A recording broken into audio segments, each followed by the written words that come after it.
Hello everyone, I'm back again for part 2 of our avocado carving basics, where we're going to finish carving our little mushroom that we left out drying. This one only took a day to dry to the consistency that you want to carve because this avocado stone is older, but when you have fresher avocado stones, it will take longer for them to dry out, so generally 2 to 3 days, and if they're older, they can be around 1 day. So you can see that this guy has become a bit darker in color and is harder, and you'll see that it's going to be a really nice consistency to work with, and it's going to be not too soft and not too hard. So I'm going to go ahead and carve this little mushroom again in real time and with one shot because I'm not good at video editing yet. This is where I often use my pencil because it's much easier and better for us to see what we're doing. And I'm just going to create a little amanita mushroom to show you some of the tools and whatnot that I work with. Again, this isn't going to be my best work. It's going to be an example because I'm still going to get used to working in front of a camera, and we'll see how it goes. So yeah, hopefully it'll just give you guys a bit of a overview of how I carve these stones. And my plan is to continue filming my carvings and uploading them to YouTube. And yeah, hopefully get better at carving in front of a camera and figure out how I want to do that. So yeah, hopefully the lighting is alright, and away we go. So you'll get to see what kind of tools I use, and yeah, it's definitely going to be interesting doing this. So hopefully I can watch what I'm doing, and you guys can too.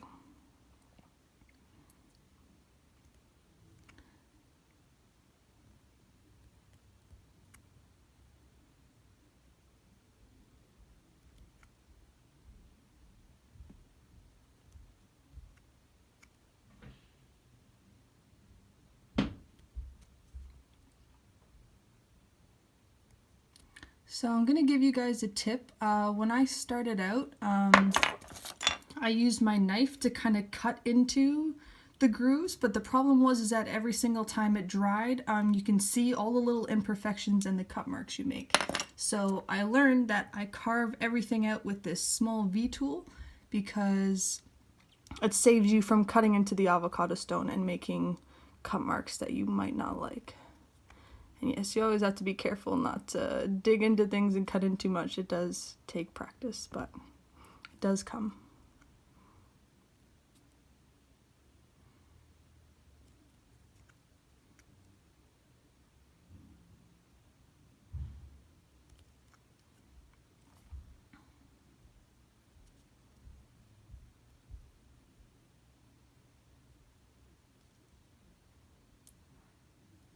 I'll also try to figure out how to add music to this so it's not so boring and quiet. I'm not sure about the copyright issues. I'll figure that stuff out.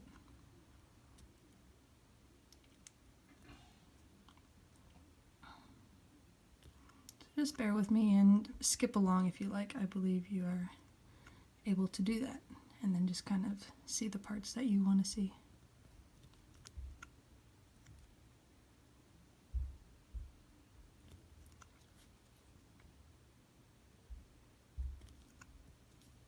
And you can see again how nice the consistency is, where if it's really fresh, you definitely see that making some of these details turns out really rough.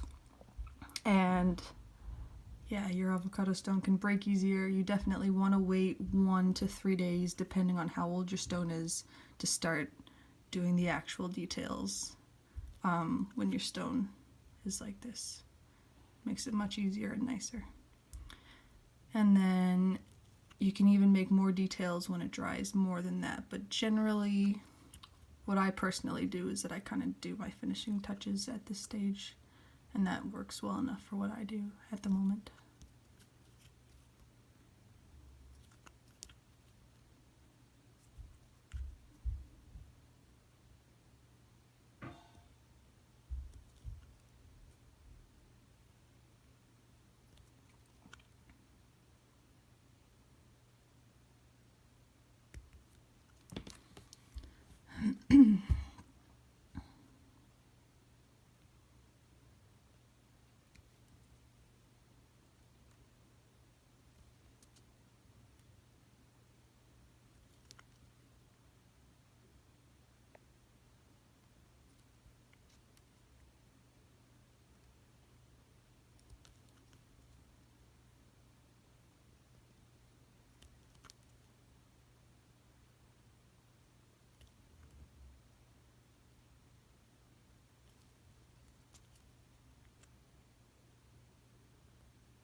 And it looks like the sun's gonna come and go today, so hopefully you guys don't mind that.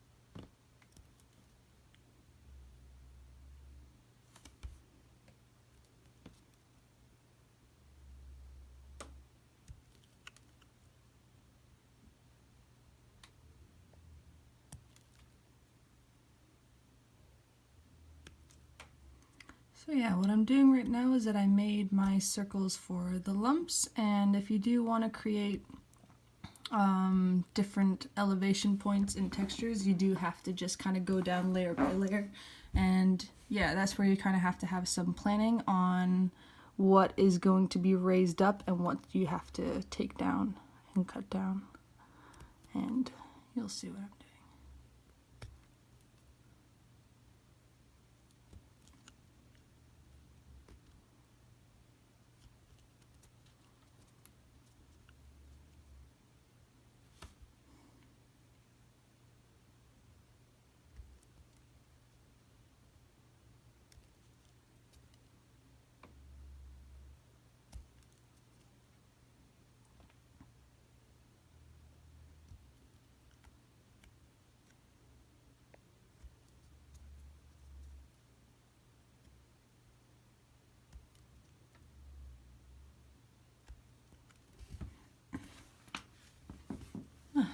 Arms are getting a bit sore already. It's a funny position.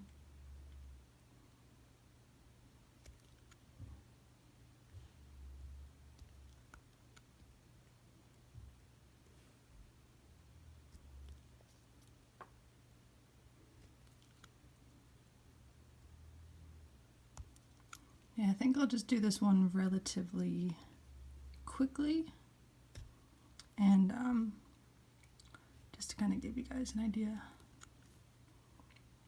of how I shape the stones.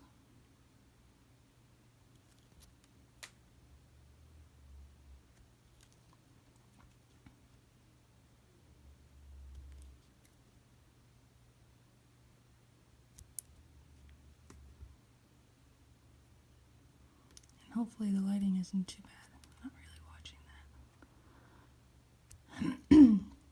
And why am I whispering? I don't know that either. I'm not sure. Alright, so that's what we got so far.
And yeah, I guess you could always warn to be careful working with knives.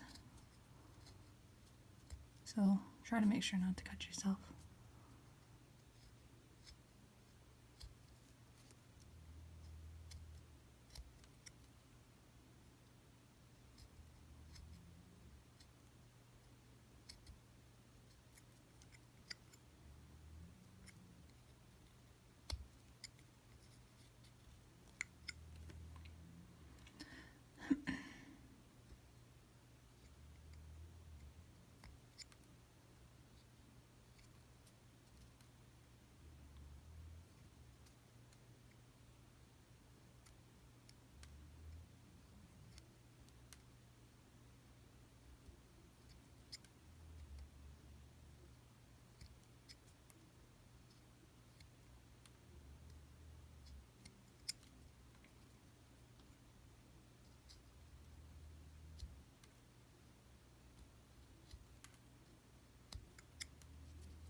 Again, I'm just doing this relatively quickly, but it's just kind of to show you guys what kind of tools I use, how I use them, and in what kind of circumstances that I use them. So like I said last time, the tools that I use the most are pretty much mostly these guys.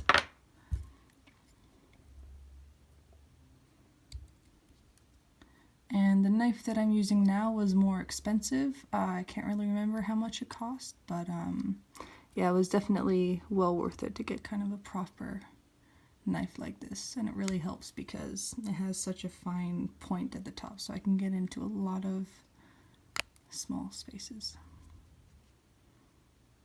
And yeah, so you can see that I'm just kind of peeling back around where I carved out the little amanita dots, circles, things, and then yeah, I would just kind of go around and I'd just be taking down little bit by little bit until you can start to see the raised stuff like this.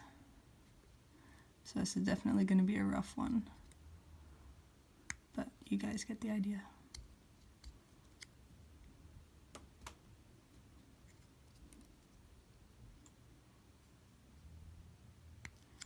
And then in my next video, I'll probably smooth this guy out on my own, and then I will show you guys how I, after it's dried, I'll drill it. I'll show you guys how I drill it again, and then put the finishing touches on it, such as the linseed oil and the varnish that I have.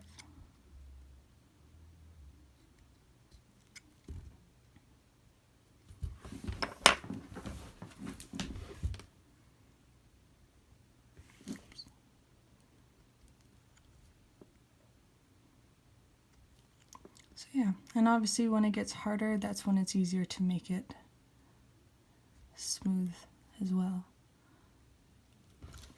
And I know that some people use sandpaper to smooth it out, sometimes before they carve it, but I just generally do it by hand. And it works out pretty good.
And then you can start to see right now how, because it hasn't finished drying yet, it dries from the outside in.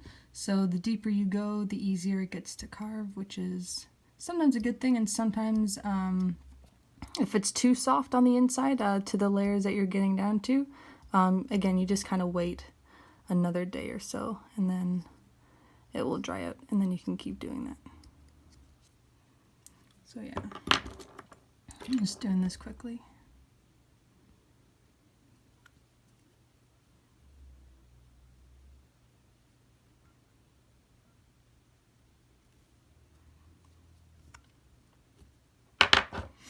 Alright, I'm going to make sure I don't do this video too long, and I think we'll just kind of leave it at that for now.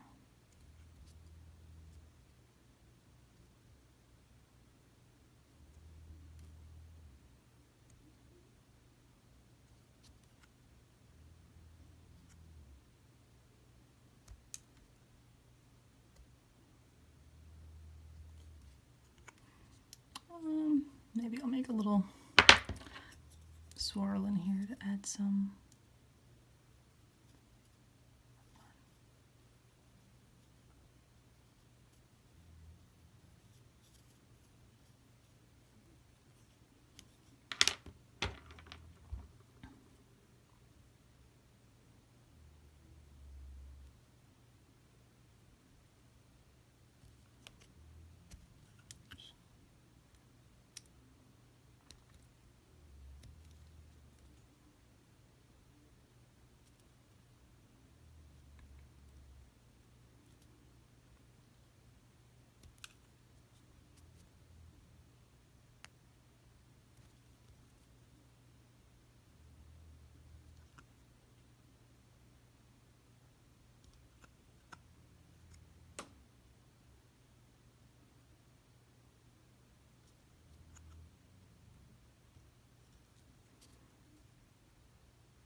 Sorry guys, my video cut me off on the last one. I'm going to try to splice these two together, but I think this tutorial video is long enough. This is just a rough example to show you what consistency to carve your mushroom at, and how to use some of the tools, and kind of how the effects work and whatnot. So there you go. I'm going to smooth this out a little bit for you guys, and then in my next video we'll just do the finishing touches, and then that will be an example from start to finish. Thanks so much for watching and for liking these videos, and yeah, hope you guys have a great day. Thanks so much.